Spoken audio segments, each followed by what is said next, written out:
धुळे महानगरपालिका निवडणुकीत प्रभाग क्रमांक 9 मध्ये भारतीय जनता पक्षाकडून पूनम जितेंद्र शिरसाट यांनी उमेदवारी केली होती। पूनम जितेंद्र शिरसाट या माजी नगरसेवक जितेंद्र उंदा शिरसाट यांच्या कन्या असून गेल्या अनेक वर्षांपासून प्रभागात अनेक सामाजिक उपक्रम राबवित असतात। गोरगरीब जनतेच्या समस्या सोडविण्याचं काम त्या सातत्यानं करीत आहेत। त्याचंच फळ म्हणून मतदारांनी त्यांना तब्बल 7116 मते देऊन 4080च्या मोठ्या मताधिक्याने विजयी केलंय। हा विजय माझा नसून माझ्यावर प्रेम करणाऱ्या सर्व मतदारांचा आहे। त्यामुळे विजयाचं संपूर्ण श्रेय प्रभाग क्रमांक 9 मधील मतदारांना जातं, असं युवा नगरसेविका पूनम जितेंद्र शिरसाट यांनी सांगितलंय। नगरसेविका पूनम जितेंद्र शिरसाट यांच्या विरोधात शिवसेना शिंदे गटाकडून प्रीती सुरेश गायकवाड यांना 3036 मते, बहुजन समाज पार्टीकडून अनिता सिद्धार्थ पारेराव यांना 1751 मते, शिवसेना उद्धव बाळासाहेब ठाकरे गटाकडून विद्या भरत खरात यांना 989 मते मिळाली। या सर्व विरोधकांना मतदारांनी नाकारून युवा नगरसेविका पूनम जितेंद्र शिरसाट यांना तब्बल 7116 मते देऊन 4080च्या मोठ्या मताधिक्याने विजयी केलंय। विजयानंतर नवनिर्वाचित नगरसेविका पूनम शिरसाट यांची साक्री रोडवरील शिवतीर्थापासून तर भीमनगरपर्यंत विजय रॅली काढण्यात आली।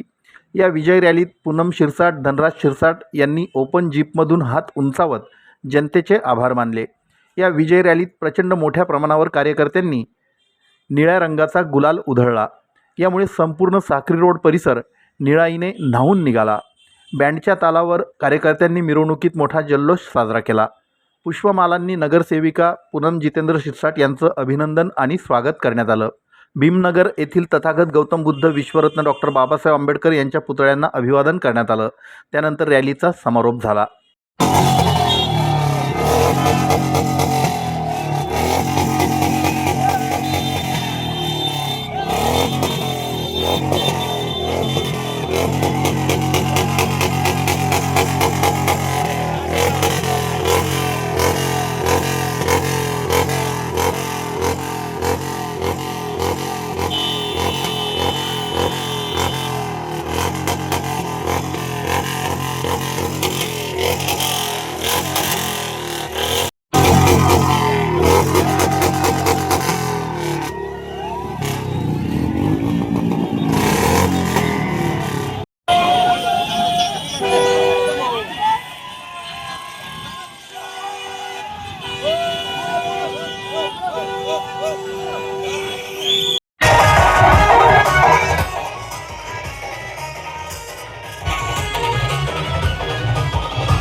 मी महाराष्ट्र न्यूज चॅनलच्या बातमीपत्रास लाईक, शेअर, सबस्क्राईब करा। सोबतच बेल आयकॉन प्रेस करायला विसरू नका। पाहत राहा मी महाराष्ट्र चॅनल।